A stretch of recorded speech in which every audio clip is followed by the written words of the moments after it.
3 minutes opening. Jay's going first. Jay.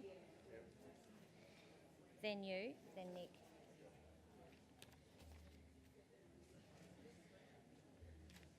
Oh, I love everyone being prompt. Good morning, ladies and gentlemen. Welcome to the SACOSS Leaders Debate. My name is Amanda Blair, and it gives me great pleasure to be here with you today. We have got a big morning in store for you.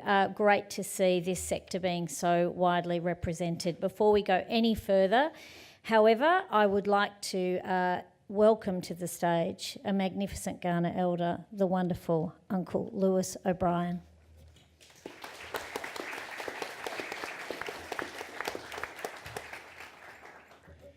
Marawachanga, Kaurna Miana no Wangani, Mani na Bundi Gani Atana. Nai Birako, Mankalakala, Tandanya, Mianaku. Nature Yungandalia, Nature Yakanandalia, Padnerlu Wadu. On behalf of the Kaurna people, I welcome you all to Kaurna country, and I do this ambassador of the Adelaide Plains people. My brothers, my sisters, let's walk together in harmony. Natalia.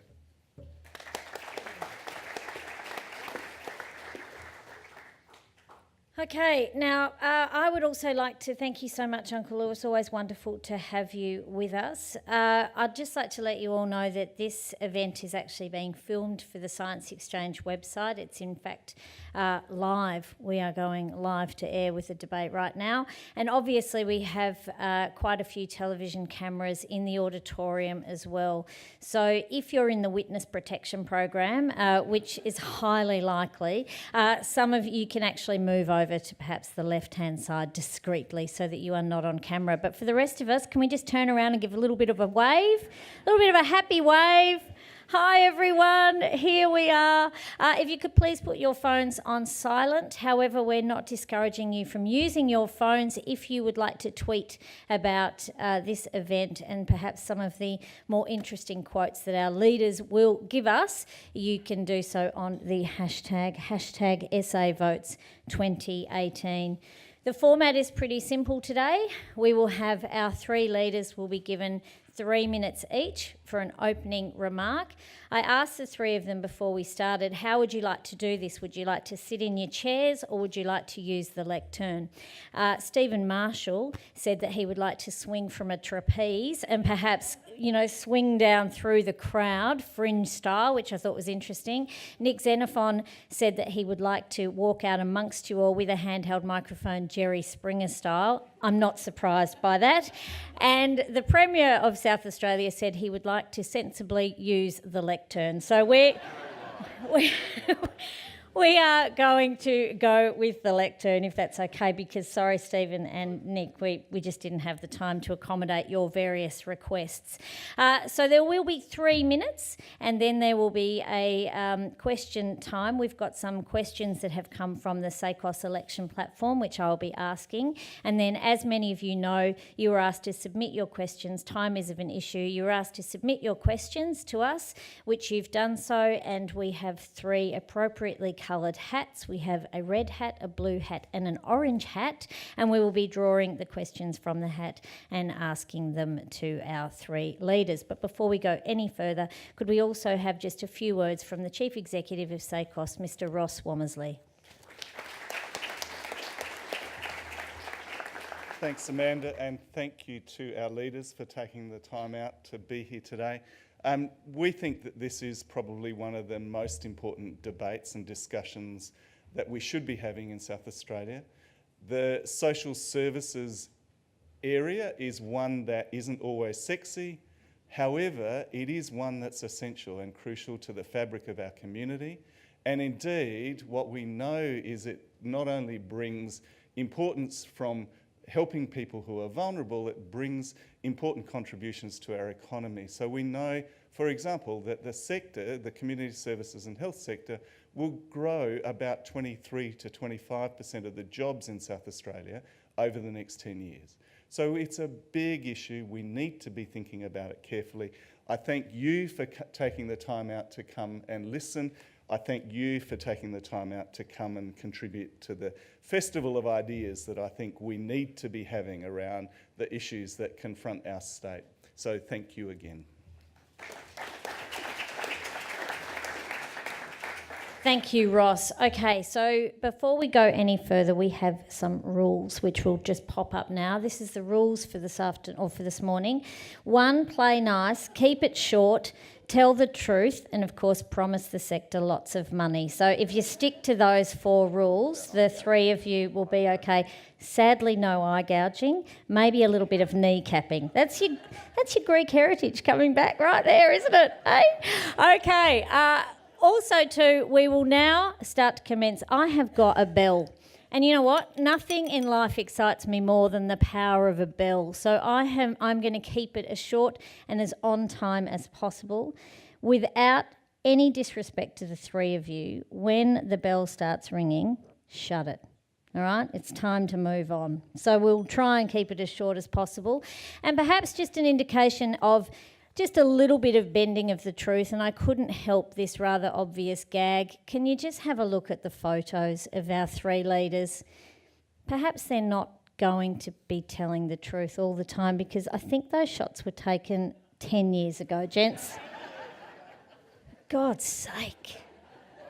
I mean, normally that's the sort of stuff that comes from me. I would expect far better from the 3 of you. All right, so without further ado, can we please welcome to the lectern the Premier of South Australia, the Honourable Jay Weatherill.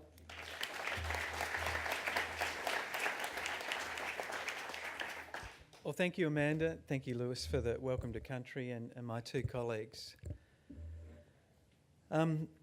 Your mission, why you work in this sector, is exactly why I got involved in politics. It's to fight for social justice. That's the only reason I'm here. And perhaps like you, especially those of you that have worked in the sector for a long time, you'll be frustrated at the stubbornness of the way in which disadvantage still persists in our community. Sure, we've made some dramatic improvements in some areas, but there's no doubt that there is too much suffering, too much disadvantage in our community, especially for a rich community. And so I've always tried to ask myself these questions, and not just the important questions of dealing with suffering and attending to the loss and damage that presents itself, but what are the real causes? What are the things that are going to shift the dial to make the big differences? And the thing that I keep coming back to is the question of investing in the early years. For me, those first 3 years of life and the parenting that supports children in those first 3 years of life is absolutely profound. It establishes the health and well-being and psychological resilience that assists young people to actually make the very best of themselves, to actually thrive and to meet the challenges that the world throws at you. So all of these issues we deal with, mental health care issues, drug and alcohol abuse, domestic violence, and even the health issues, the hypertension, the diabetes, all of these things that plague our social services systems have their root cause back in the trajectory that's set in the first few years of life. That's why we put so much effort into it, and we're going to continue to put effort into it. The other big shame is, of course, Aboriginal disadvantage. Of course, the investment in the early years is a critical element of making sure that we deal with the particular challenges for Aboriginal families. But for me, there's another gloss for Aboriginal families, and that is to deal with the historic injustices. And the only way that can happen is not by attending with more services and more help, but actually is to find a way for Aboriginal people to take control of their own lives, their own affairs. This is the only solution. This is the only solution that's ever worked for any Indigenous community anywhere in the world that has been successful. That informs our approach to treaty. This is about Aboriginal leadership. It's about making sure we strengthen and support Aboriginal leadership and communities to take control of their own future. These are the profoundly important issues and source of disadvantage for me. The other the third area, and something that's a passion that I grew when I had the responsibility in this area, is housing. You cannot get well. You cannot support yourself. You cannot thrive unless you have secure and safe shelter. And we'll be saying more things during the campaign about reinvesting in our housing effort to make sure that more South Australians have a secure and safe home. I want to conclude on 2 things. One is an announcement we made today, which is a $70 million mental health care package, suicide prevention and also outreach. I'm proud to say we have about 36% above the national average in outreach workers here in South Australia in our mental health care system. And this is the way in which we get to people before they descend into that horrible spiral which takes them into our emergency department. So we're investing strongly there. We're supporting people to deal with the scourge of vice. So I just want to conclude by saying that we think this sector has extraordinary opportunities to play, not just in helping people in need, but also providing an economic base for our state. We know in NDIS, 6,000 jobs being created over the next few years.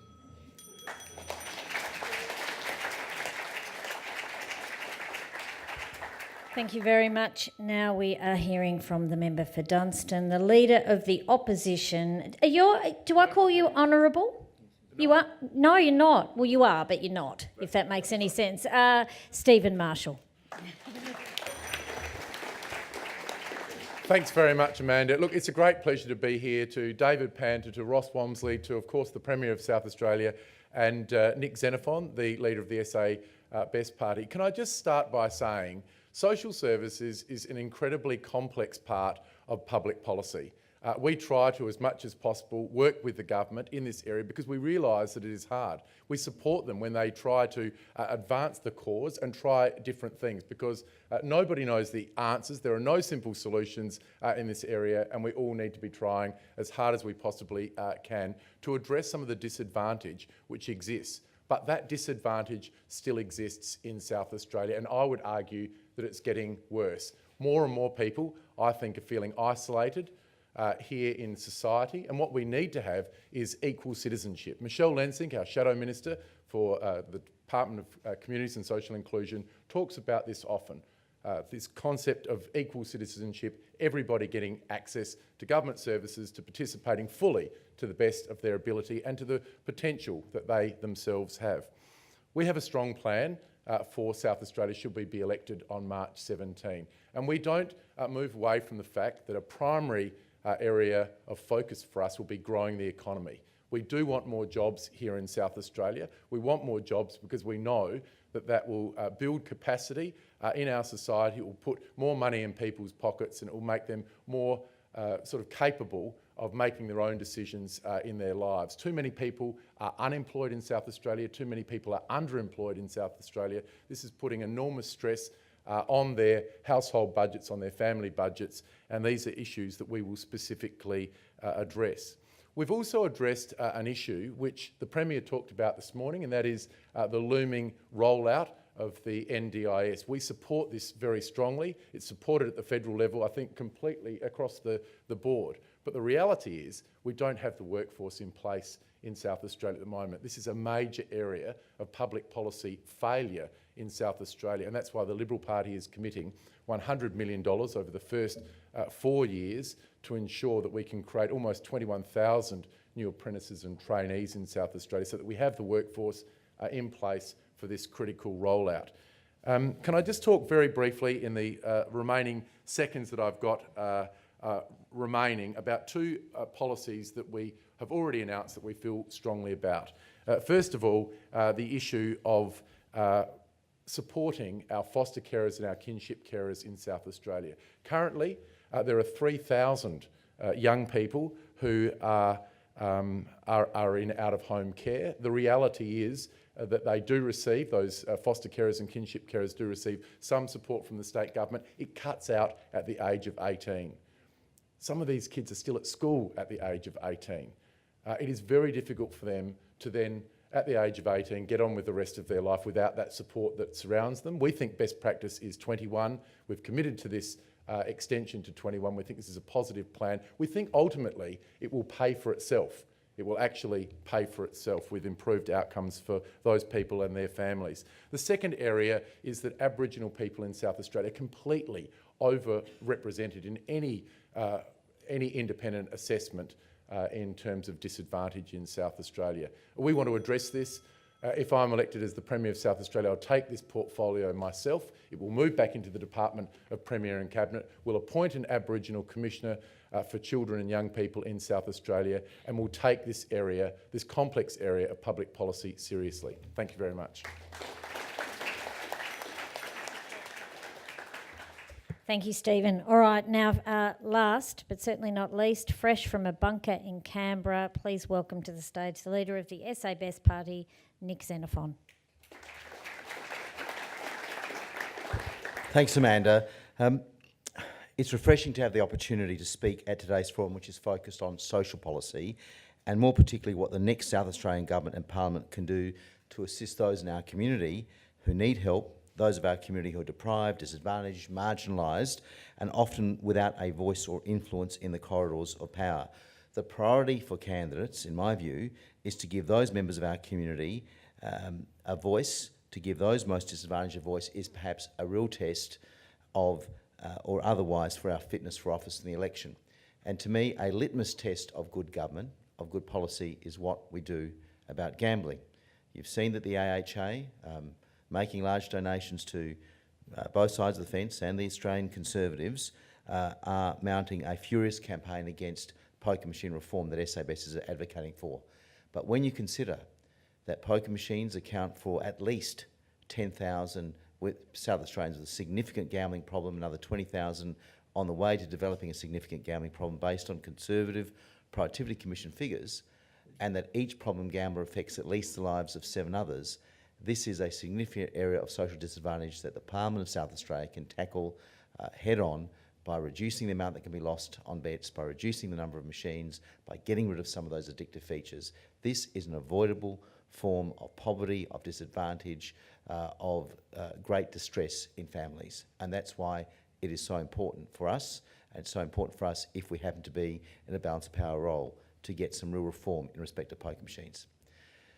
I'm a great believer that the best way to deal with disadvantage is to have a fence at the top of the cliff rather than the best equipped ambulance at its base. That's why this sector is so important.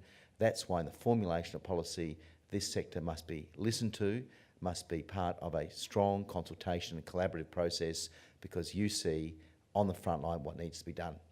Just want to finish off by commenting on some comments that may have shocked some, but not others, when we heard from the Superintendent of the Murray-Mallee Police Region, who you may have heard the comments on the news last night, on the ABC this morning, who says that police officers in the course of a manhunt for an alleged murderer in Murray Bridge were shocked at what they saw in households, that the level of crystal meth use. We know from the national wastewater analysis we are more than double, almost triple the national average, 80 doses per thousand people per day. We need to tackle the crystal meth scourge. We need to tackle it, whether it's a combination of rehabilitation, some of it mandatory, extra services, mental health orders, support for families. That is a great source of disadvantage. And I agree with the Premier and the Opposition Leader, there are other factors in terms of jobs and employment and that social inclusion and support. But when police are shocked about the scourge of crystal meth, then I know as a society we have failed those people, and we have failed as a society not to tackle that. And I hope that comes up in the course of this debate.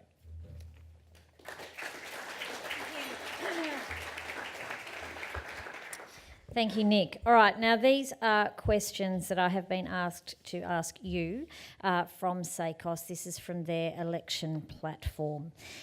So digital inclusion is quite an important issue for SACOSS. And Jay, I'll ask you this question. Last week you announced a number of digital inclusion initiatives, including a state digital inclusion plan. These initiatives draw from SACOSS's digital inclusion policy for this election. Will you add to that by committing to support for our sector's digital literacy and capacity? Absolutely. I mean, we're very proud of this. We think that this is the new essential service, and we think we need a government agency that's set up to actually promote digital inclusion. I think 90-odd% of people responding to surveys say that they regard the internet as an essential service.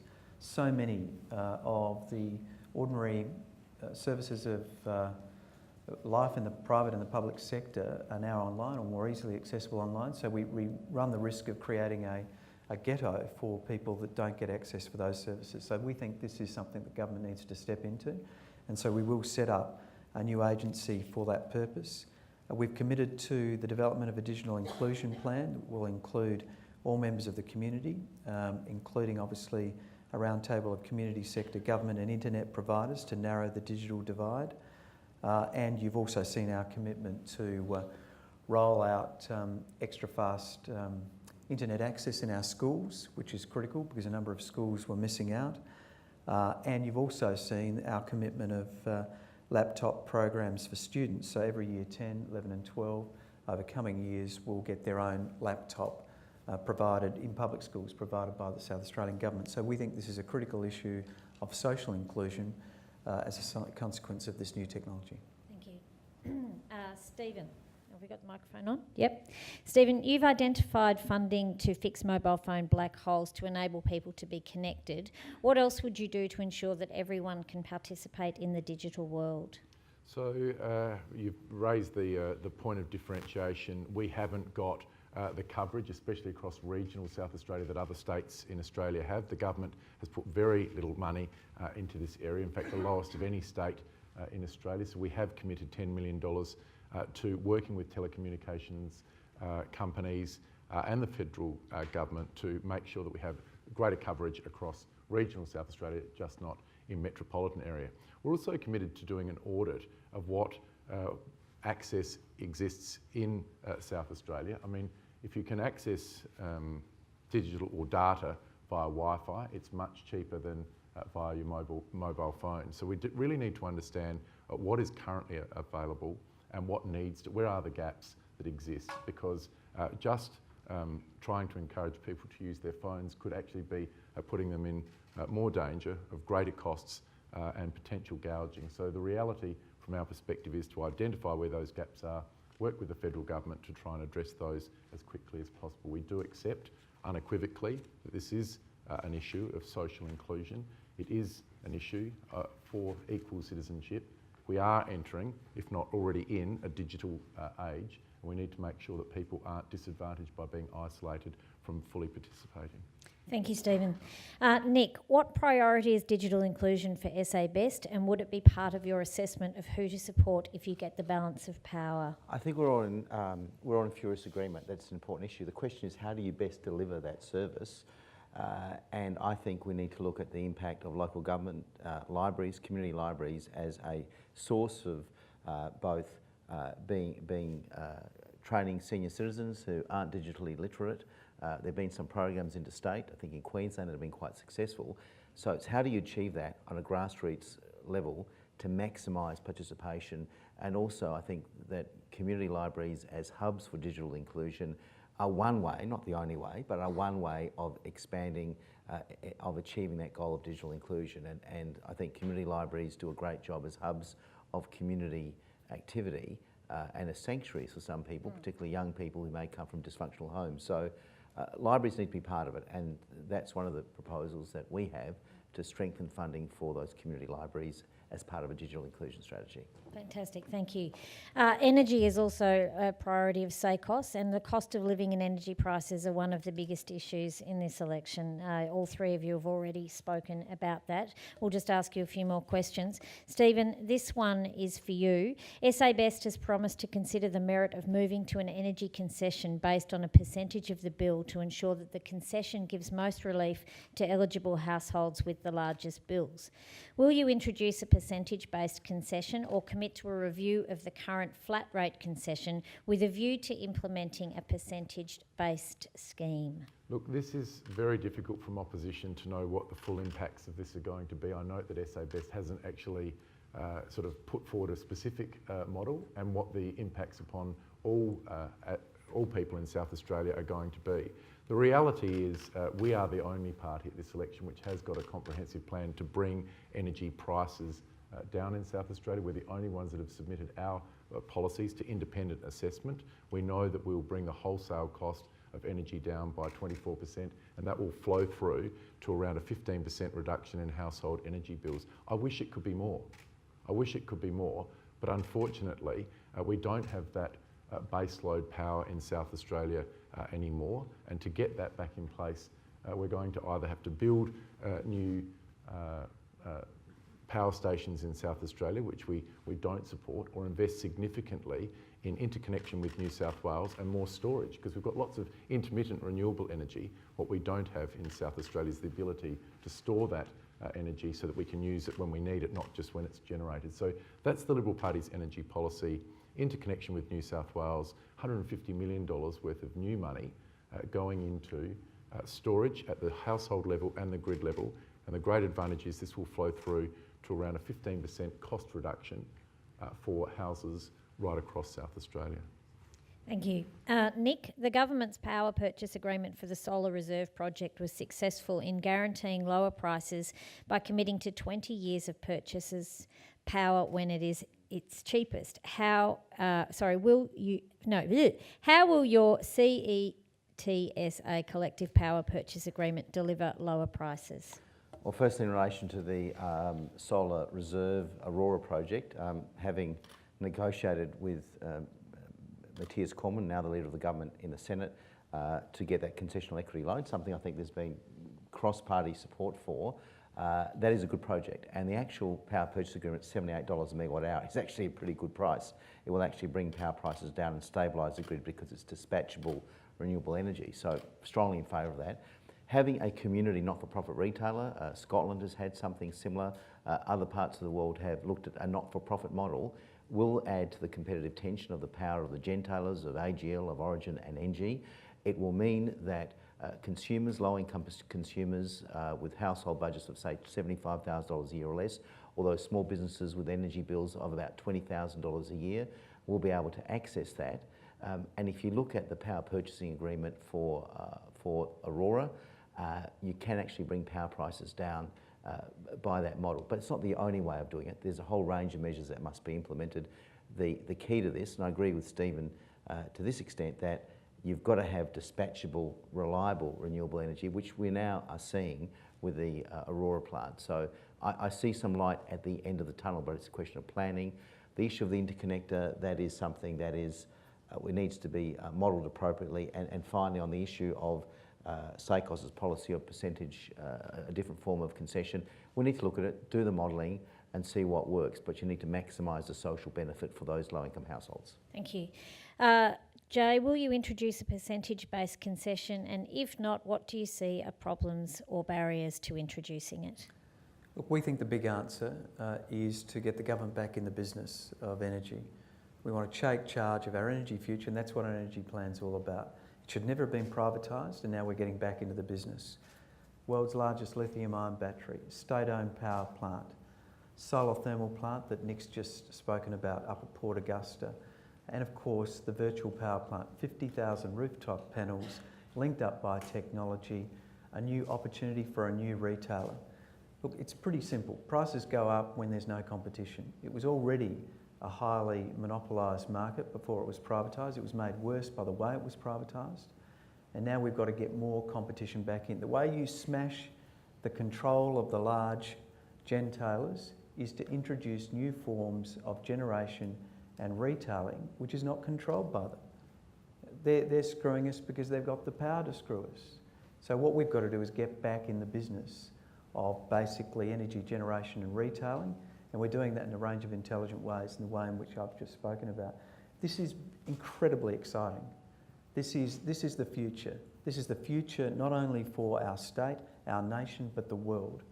That's the way you actually get energy prices down. When you get energy prices down for everyone, it benefits people on low incomes because they have fixed usages of these charges. We're focusing our efforts first on Housing Trust customers. We'll then move to the next tranche, which is renters under housing stress. We're also, with our loan scheme, going to give the opportunity for people to buy their own panels and rooftop solar, and in the process, allow them to participate in some of these schemes. So this is one of the great areas of leadership of South Australia. We've taken a crisis and we've turned it into great leadership where there are jobs and opportunity, and also in the process we're creating a great international reputation for South Australia. In terms of the concessions, we've dramatically increased concessions under our time in government. We've indexed them at the request of SACOSS. We'll look at some of those questions of the burden on those households that have high usage. But we think that that'll be a challenge in terms of design, but we're more than happy to look at it. But we think the big answer is to focus on people's energy bills and drive them down.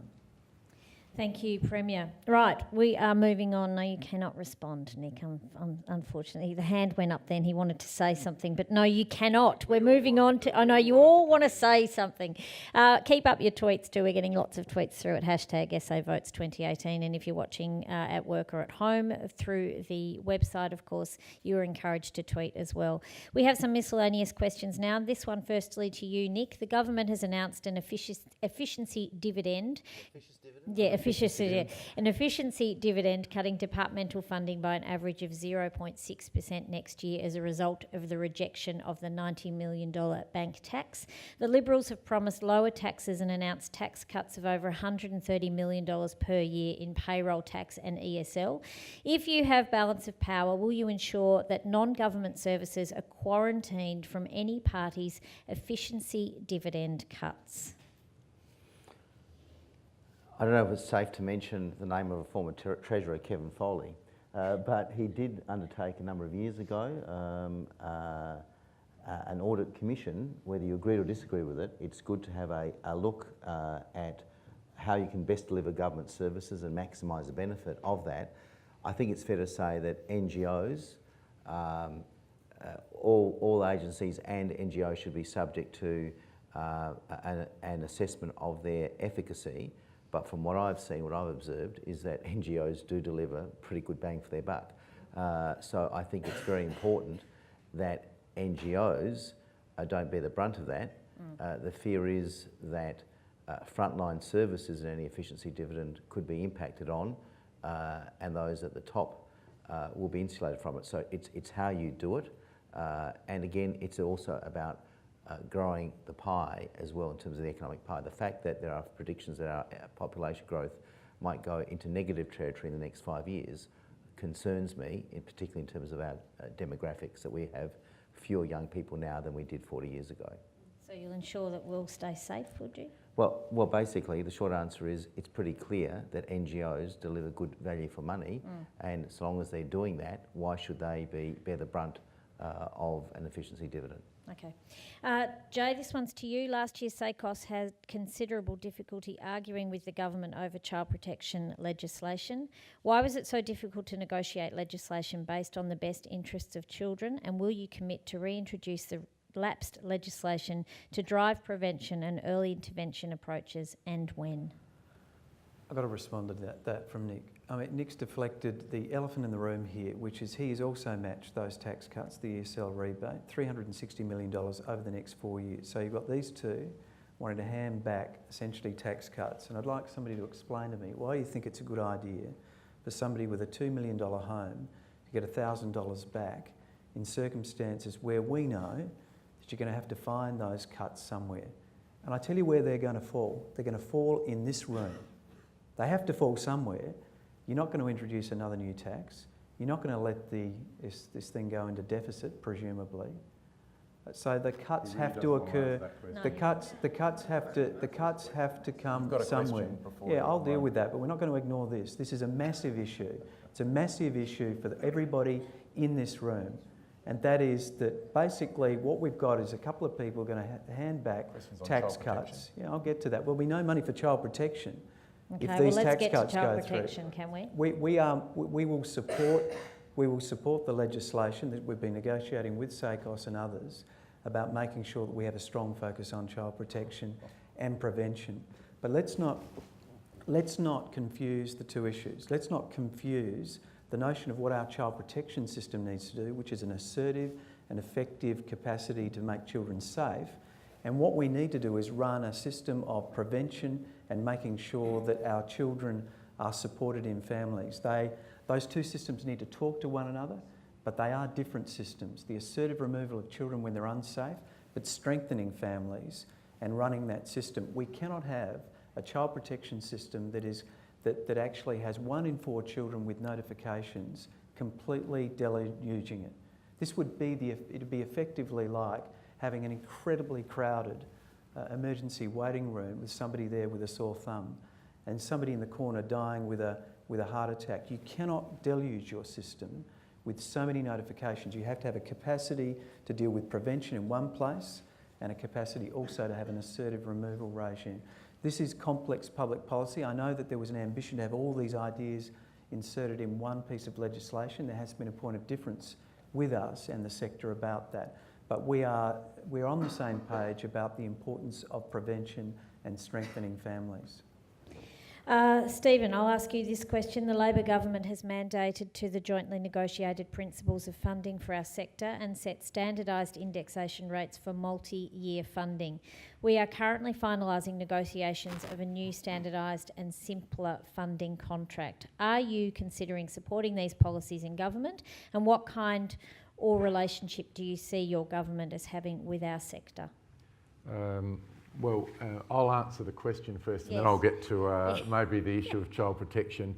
Yes is the simple answer. The government began those negotiations last year. They reached an interim agreement the middle of last year. We support that, we support indexation, but most importantly, we support a changed culture or relationship between the not-for-profit sector and government. What we've seen in government over the last 16 years, and in particular over the last 6 years of the Weatherall administration, is the government thinking that they are the sole solution to some of the complex social problems that we have here in South Australia. By contrast, we believe there needs to be a balance, working with the not-for-profit sector, making sure that we have a quality relationship, giving certainty of contract so that there's certainty for each and every one of the not-for-profit organisations in South Australia that are working with government and with our wonderful volunteers in South Australia to solve some of our most complex problems. But now that I've said that, I would like to just focus on this issue for 1 minute on child protection. It is a very, very complex area of public policy. I'm not denying that. But Margaret Nyland, in her Royal Commission report, didn't say this is a complex area, but it's being done well in South Australia. She says it's in crisis. The government has had an appalling attitude, a casual attitude towards child protection for an extended period of time. They've had report after report after report, warning after warning. We still don't even have a single minister in South Australia responsible for child protection. It's a shared part-time portfolio between two other busy ministers. It's time to take this area seriously. We'll have a single dedicated child protection minister with no other responsibilities. We've got to get this right. You can judge a state or a nation on the way it treats its most vulnerable, and in that area, Labor stands condemned. Okay, so in the spirit of fairness and also to answer a question that I have, I think that the responsibility for child protection rests firmly and squarely on people, on families, on members of the community as well. I think it's unfair, I'm speaking completely off script here, to push it straight onto government because it actually has to do with how we get better as a society. So in the spirit of fairness, I'll give you a few minutes too. How would you deal with that? How would you deal with the issue of child protection? And I'll go back to the original question about the sector. I think it's quite salutary that when Coroner Mark Johns handed down his quite harrowing findings into the death of Chloe Valentine, that he made mention to legislation that I got through the state's upper house, that got through both houses of parliament at the end of 2005. Vicky Chapman, who was a spokesperson, the Liberal opposition to their credit, supported that legislation and got through. And that was to say that in the event that there was a household where there was substance abuse, there had to be a mandatory assessment as to what the risk would be to the child. The coroner was scathing, saying that despite the fact that was passed into law back in 2005, it was ignored.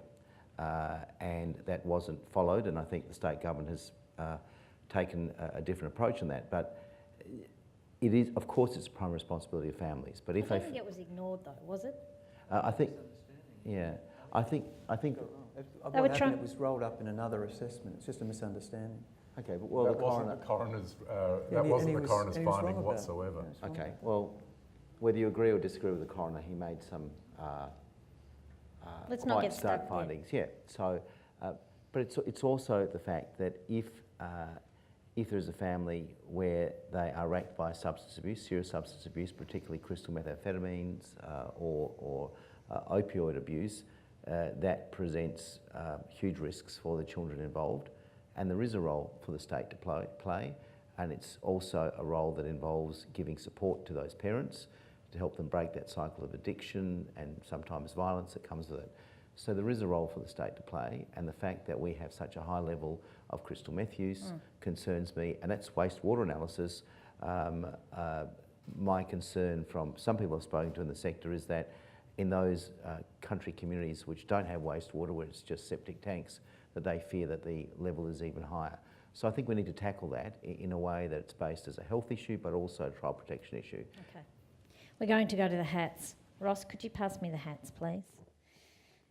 I like a visual gag, and here's a visual gag. There we go, there's our hats. Do you like them, everyone? Yeah, they're impressive.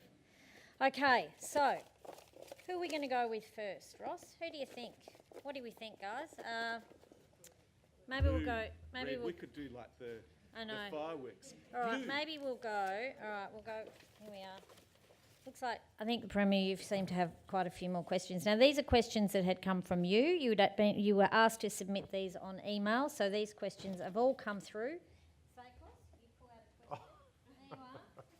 There you are. See, it's fair.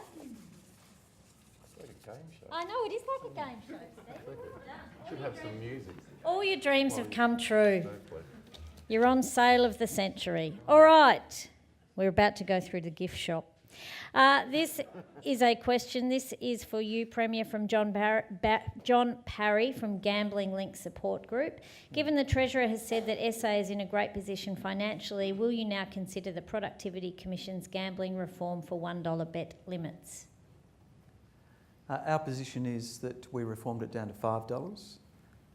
We don't have any plans to reform it further to $1. We think that ultimately would it's a stalking horse for removing poker machines. I think it makes them essentially unattractive and unviable. That's fine if you want to remove all poker machines, but that's not our policy.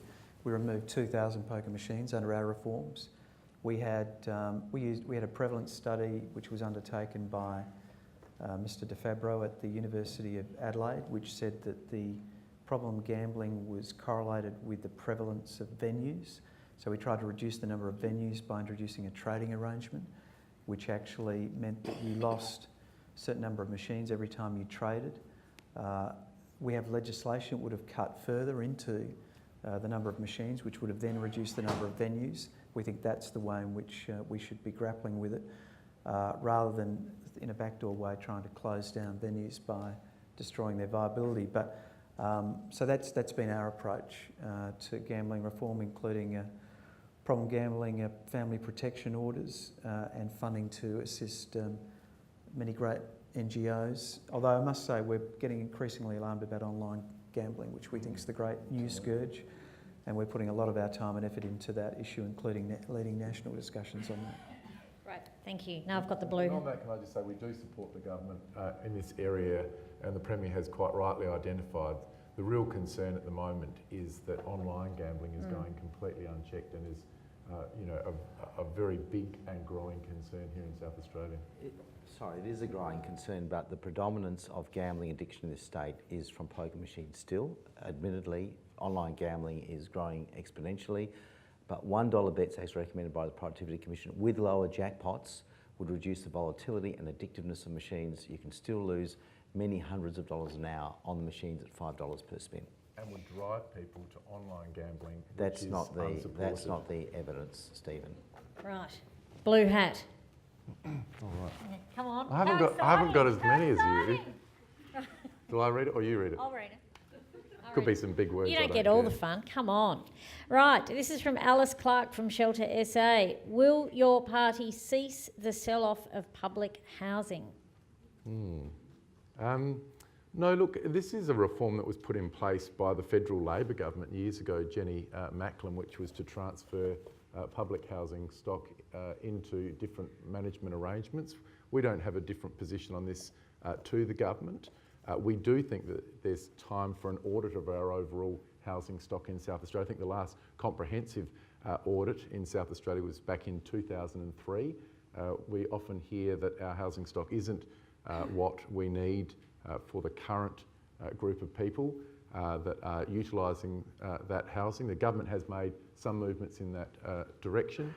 I think the critical area that we would change in this area would be to change the and to address the dislocation between what occurred back in 2014, which was to move the overall ownership, if you like, of the housing stock into Renewal SA and the management remaining within Dixie. We would like to combine those back together. The Auditor General has identified in his reports in the past that this is creating a disjointed service to people living in public housing. We think there are some efficiencies to be gained from that. So we would create a new housing authority, combining those two areas, and then we'd look to get that audit done and making sure that what we have in South Australia is fit for purpose. Okay, Nick.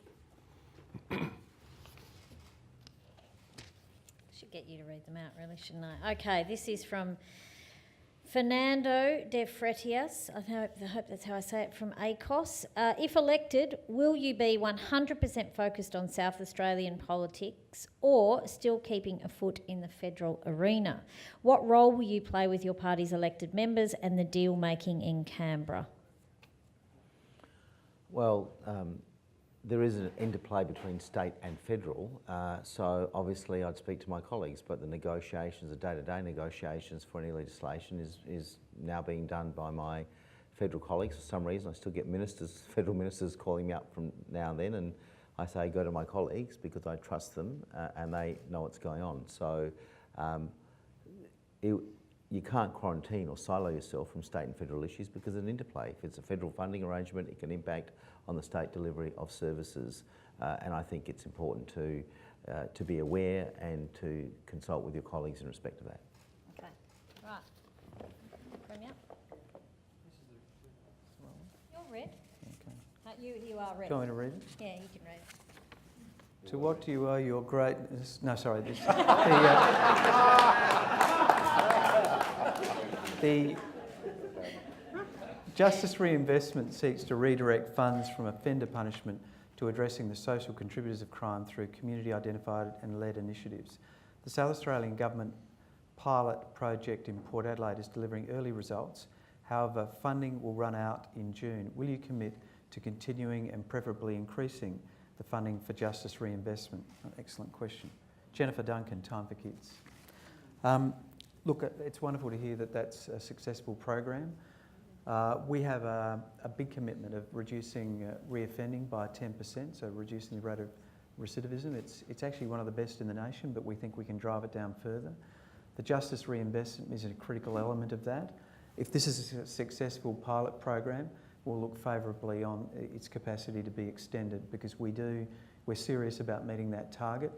You would have seen Peter Malinauskas when he was in the position as Correctional Services Minister made a series of announcements in this space. We have a funded package, I think about $8 million of funding that's directed to essentially this question of supporting people as they come out of prison, assisting them in terms of rehabilitation as they're about to leave prison. These are critical moments where choices are being made about how their lives are going to be led.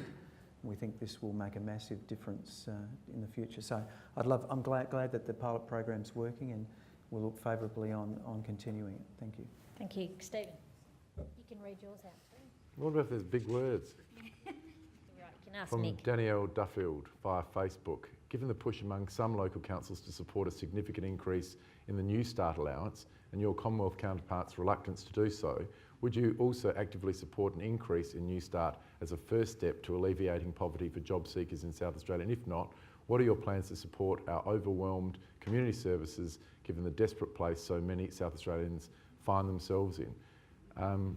Well, of course, this is a federal government program which we don't have much say over whatsoever. So we certainly won't be putting in a state-based New Start program, but we will be doing everything we can to create more employment opportunities in South Australia. We've got a massively high unemployment and underemployment rate in South Australia, and that's simply not good enough. It's putting huge pressure on household budgets, and it's something which needs to be addressed, and that's our commitment. And I know it sounds like a bit of a slogan, but the reality is that we are the only party with a strong plan for three things: more jobs, lower costs and better services, and surely that's exactly what we need in South Australia at the moment.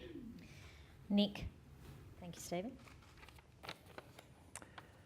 From Marianne Lewis from Carers SA. The recent Carers Count survey showed that 6% of carers use no digital devices, 26% are concerned about affordability and reliability of internet access, and 39% either never or only sometimes find what they need online. How would you help carers to be more digitally included and less burdened, given that they are giving huge service for no tangible reward? This goes back to the question of digital inclusion. I think that the fact that that survey is so damning indicates that for those in that cohort, they need support sooner rather than later. And I'd like to think that there wouldn't be any argument amongst any of us here that carers, particularly given the contribution they make, the sacrifices they make, ought to be able to be part of digital inclusion sooner rather than later.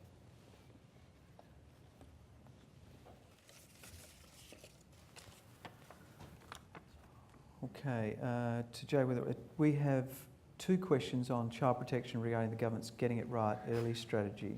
First question from Stephanie Turvey, youth worker.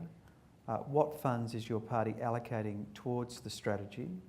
And the second question from Damien Mullany from Facebook. Given it's a whole of government strategy, how will government's departments be accountable to the strategy? I think the first thing, we have a $500 million child protection package in response to the changes that have been recommended by Justice Margaret Nyland. So that's the overall funding package. In terms of the commitment to early childhood, it doesn't just exist within the four square walls of the Child Protection Agency, and that's the critical issue to remember. It's what I said in my opening remarks. The whole system of early childhood development, and especially those early years from 0 to 5, are absolutely critical. They're the phase of life where government is involved right at the start around the birth and the antenatal services, and critically in the advice and support to parents.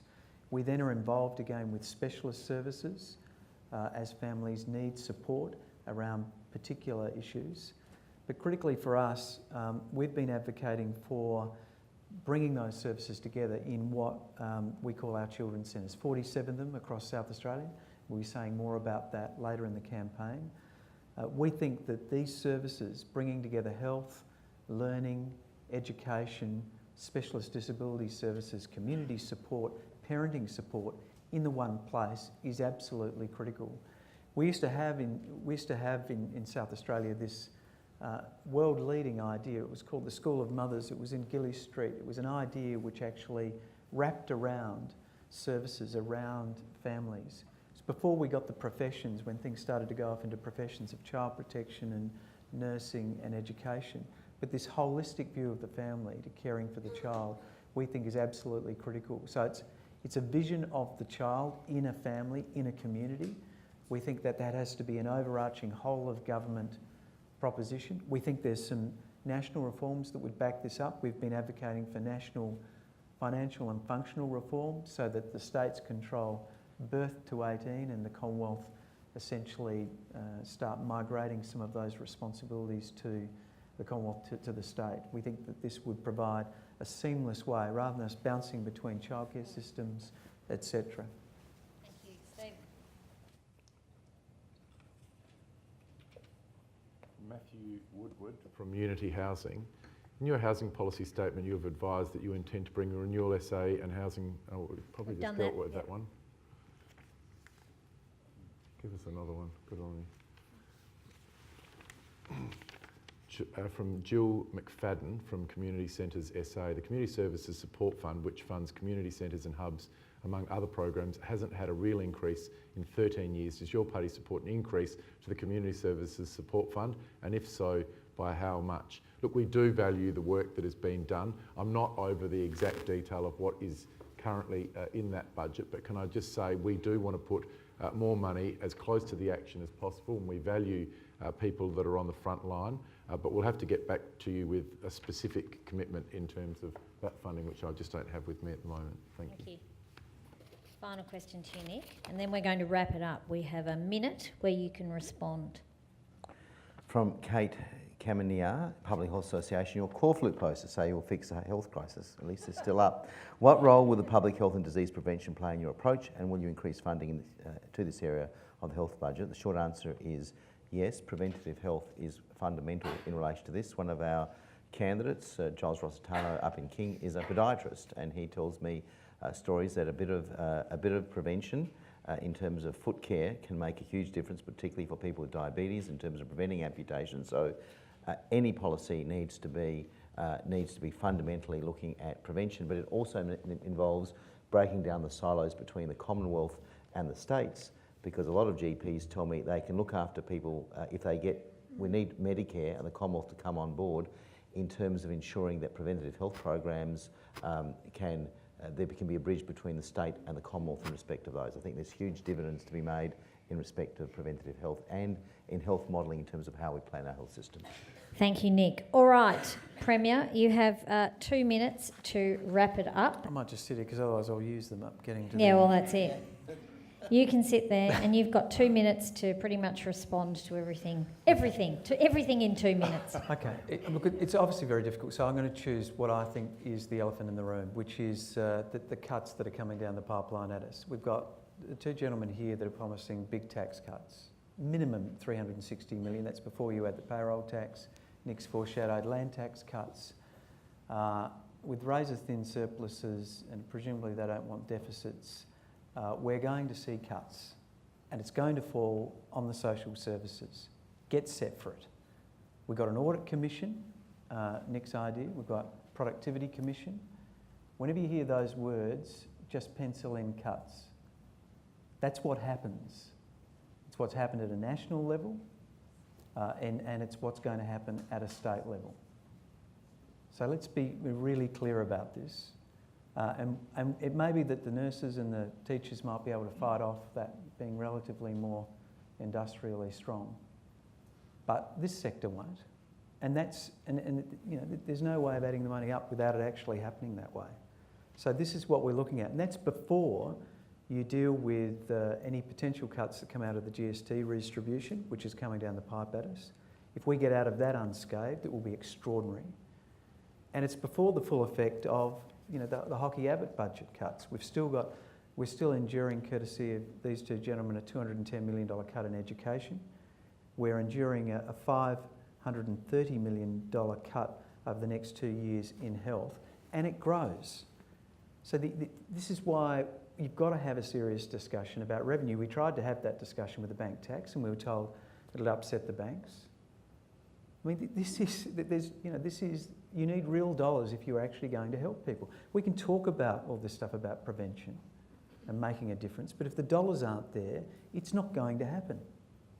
So we think that's a critical issue when you weigh up your vote at the next state election.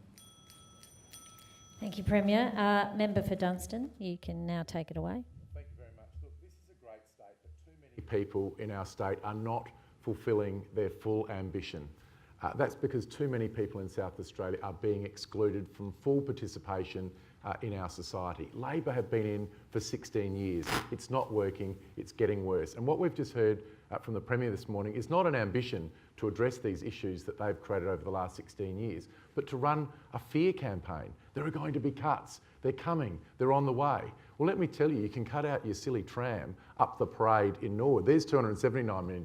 You can stop your spurious television advertising campaign and put that into programs that support people who are disadvantaged in South Australia. Look, the reality is our economy has ground to a halt after 16 years of Labor administration. In the last full year that we had statistics for 16 year, South Australia grew by 0.3%. And the mid-year budget review that came down immediately after that, in December, showed a $380 million cut in state-based taxation revenue. That's where the cut is. We have an ambition to grow our economy that will increase revenue into our state, and it will provide quality services to support all South Australians. Now, I know we talk a lot about economic growth, and I make no apology for that. But I make this commitment to each and every one of you today. If we're elected on March 17, and we do achieve our economic growth projections and objectives, we will not consider ourselves successful unless we address the entrenched disadvantage, which is not only in South Australia, but growing in South Australia after 16 years of self-focused Labor administration. Thank you. And now, finally, to you, Nick Xenophon. I have to fundamentally repudiate what the Premier said. That is a scare campaign of the worst order. An audit commission, in my view, and it was done previously by a Labor administration, is about how do you harness the power of the public sector and the not-for-government sector to better deliver services more efficiently in a way that we can maximise benefits, reduce hospital waiting lists, get better outcomes in terms of substance abuse and gambling addiction. These are the sorts of things that a government ought to be able to do, and to harness the power of the public sector by ensuring that they have whistleblower protection laws so that public servants can speak out without fear of retribution. And that is what I've heard in the health sector time and time again. When you have a hospital that's blown out by hundreds of millions of dollars, an electronic patient monitoring system that hasn't worked as it should, then these are issues about where SACOSS wants to hold both parties to account, have a parliament that works in a true watchdog role so we can get better delivery of services, so we can reduce disadvantage, so that we can actually tackle the state's fundamental problems. I agree with the Premier, we have real challenges with the GST. That report by the federal government needs to be released sooner rather than later, before the election, because we could be facing a cut of hundreds of millions of dollars, which I absolutely reject. We have to hold on to our GST revenue. But at the end of the day, if we want to deal with disadvantage, we need to partly grow the pie, but also empower the not-for-government sector, this organisation and the constituent organisations that you represent, to do their work as well as possible, and that involves working in collaboration with the sector, and for governments to listen to you and take notice of what you know on the front line. Thank you, Nick. Right, ladies and gentlemen, could we please put our hands together for our leaders? The Honourable Jay Weatherill, Premier of South Australia, Member for Dunstan, Stephen Marshall, and SACOSS leader, Nick Xenophon. And just because, as you know better than anybody, Nick, how to get a publicity shot, this will guarantee us on the news tonight, ladies and gents. So if we could just, if you want your happy snap to go straight back to the pool room, here it is. Here it is. There we are. There's your snap. Get out your phones. Who said, yes, you can keep that. That's from us to you, Stephen Marshall. You can wear that out on the hustings. It'll keep the, skin cancer away from the top of your head, because we don't want to be spending more money on you in the healthcare system. Buy a piece of carpet. No, now you've got that. Now you've got that. Ladies and gents, thank you so much for attending today. This debate will be available on the SACOSS website by the end of the week. Thank you again. We know you're all extremely busy, but I think you answered... No, not at all. You've got so much time. But you did answer a lot of our questions today, and we really appreciate it. So good luck with the election on March the 17th. Thank you very much.